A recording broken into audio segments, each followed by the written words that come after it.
जेके news में आपका स्वागत है और इस समय हम संगम में हैं। महाकुंभ की पौष पूर्णिमा का मौका है। पहला स्नान जो अद्भुत चल रहा है। लगभग 1 करोड़ के तकरीबन श्रद्धालु इस पूरे महाकुंभ में आ चुके हैं। सुबह का जो डाटा था उसके अनुसार 9 बजे तक 60 लाख श्रद्धालुओं ने दर्शन कर लिए थे, स्नान कर लिया था।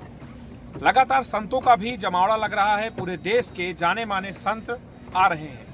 जेके न्यूज में इस समय मेरे साथ होंगे गुजरात से आए हुए विश्व हिंदू परिषद के केंद्रीय धर्माचार्य अखिलेश्वर दास जी महाराज, महामंडलेश्वर हैं आप। गुरु जी, जेके न्यूज में आपका बहुत बहुत स्वागत है। ये जो पहला स्नान है और महाकुंभ, इसके मायने क्या हैं? समुद्र मंथन में से जब कुंभ निकला था अमृत का, वो कुंभ का घड़ा 4 जगह अमृत गिरा। प्रयागराज, हरिद्वार, नासिक, उज्जैन। और उसी समय से कुंभ की परंपरा आई। हर 12 वर्षों में एक बार एक जगह ये महाकुंभ लगता है। इसी तिथि में, इसी नक्षत्र में अति पुण्यशाली समय होता है। युगों युगों से जो तपस्या का फल मिलता है, ऐसा हमारी संस्कृति की मान्यता है, यहाँ में प्राप्त होता है। उसी पुण्य फल को प्राप्त करने के लिए देश और दुनिया में से संतों के साथ साथ हिंदू प्रजा यहाँ आती है और संतों के दर्शन, गंगा स्नान से पुण्य का लाभ उठाती है। इस पूरे महाकुंभ में तकरीबन 50 करोड़ लोगों के आने की उम्मीद है और लगातार लोग कह रहे हैं कि इस बार बहुत अद्भुत व्यवस्था है। तो आप इस व्यवस्था के लिए किसे जिम्मेदार मानते हैं और इतनी अच्छी व्यवस्था के लिए आप क्या कहना चाहेंगे? स्वभावतः जब व्यवस्था है तो व्यवस्था कोई एक व्यक्ति करता नहीं। इतनी विशाल व्यवस्था वो सरकार ही कर सकती है और सरकार ने किया है। माननीय नरेंद्र भाई मोदी और उत्तर प्रदेश के यशस्वी मुख्यमंत्री माननीय श्री योगी आदित्यनाथ जी की संयुक्त सरकार ने मिल करके यह अद्भुत व्यवस्था की है। सबसे बड़ी व्यवस्था में यह है कि पहले के कुंभों में हम देखते थे गंदगी बहुत मिलती थी, पत्तल खा करके फेंकना, टॉयलेट की गंदगी, अनेक प्रकार की इसी संबंध में। लेकिन इस बार इतने मानव मेदिनी में भी, जहाँ लाखों करोड़ों की संख्या में लोग हैं, वहाँ पर भी इतनी स्वच्छता ये पहली बार हमको दिखाई देता है। इसके लिए, इस व्यवस्था के लिए उत्तर प्रदेश सरकार और केंद्र सरकार को सभी संतों के तरफ और मेरी तरफ से खूब खूब अभिनंदन। अच्छा महाराज जी, जो लोग ये कह रहे हैं नकारात्मक रूप से कि सिर्फ जिन लोगों ने पाप किया है वही इस कुंभ में जाएंगे, ऐसे लोगों को क्या संदेश है? उल्लू को सूर्य नहीं दिखाई देता है तो क्या सूर्य का उदय नहीं होता है? उल्लू की आंखें ही ऐसी है कि उनको सूर्य नहीं दिखाई देता है। तो जिनकी मानसिकता ऐसी है उनको तो दिखाई देगा। ये पाप और पुण्य का विषय है। हमारे हिंदू समाज में, हमारी संस्कृति पाप और पुण्य की विषय नहीं बताती है। हम जब गंगा में स्नान करते हैं, कोई साधु संत भंडारा करते हैं, पुण्य का काम करते हैं, तो पुण्य के लिए नहीं करते हैं। हमारे देश और दुनिया में बसे हुए सारे जीव जंतुओं के लिए, खुशी और प्रसन्नता के लिए करते हैं।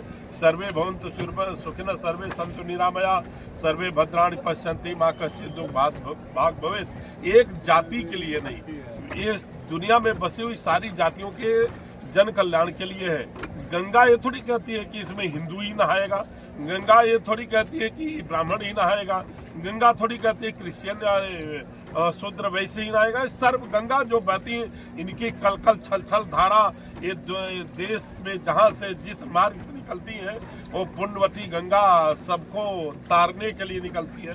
पुण्य और पाप का विषय एक तरफ रहा, लेकिन ये गंगा के रहने से, हमारे देश में गंगा भी एक नदी है, गंगा के रहने से लाखों लाखों किसान ये गंगा के कलकल छलछल धारा से प्रभावित है।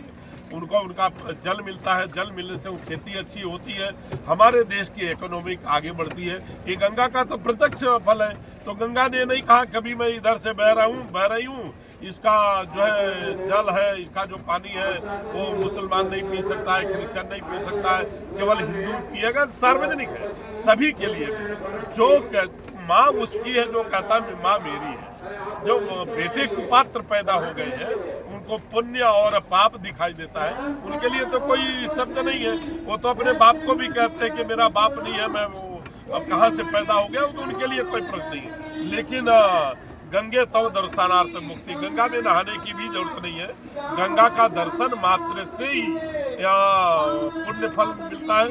और हम और हमारे साथ बैठे हुए जो टीम है और आप भी उसमें, हम लोग परम सौभाग्यशाली है कि आज पूर्णिमा के दिन, इतने महत्वपूर्ण दिन, 12 वर्षों में आने वाला कुंभ मेला, और इस बार तो कोई बोलता है 40 वर्ष, कोई बोलता है 140 वर्ष में आया हुआ ये महापर्व।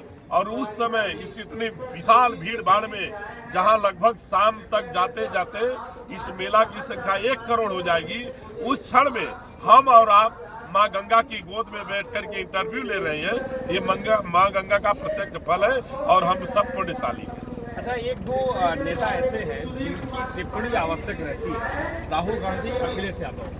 ये जो लोग हैं, राम मंदिर को लेकर भी आपने देखा, अभी तक दर्शन की फोटोज नहीं आई ना, ऐसा कुछ आया। कुंभ को लेकर, महाकुंभ को लेकर भी ऐसी चीजें आ रही हैं, इनके ऊपर क्या बयान? खिसियानी बिल्ली अब खंभा तो नोचेगी, सोचो और क्या कर सकती है। उनके हाथ में कुछ करने को है नहीं, तो खिसियानी बिल्ली जो है, जब दूध नहीं मिलता है तो पंजे मारती है। ये लोग कुछ कर सकते नहीं। आप तो 2 ही नाम बोले हैं, अखिलेश यादव और राहुल गांधी।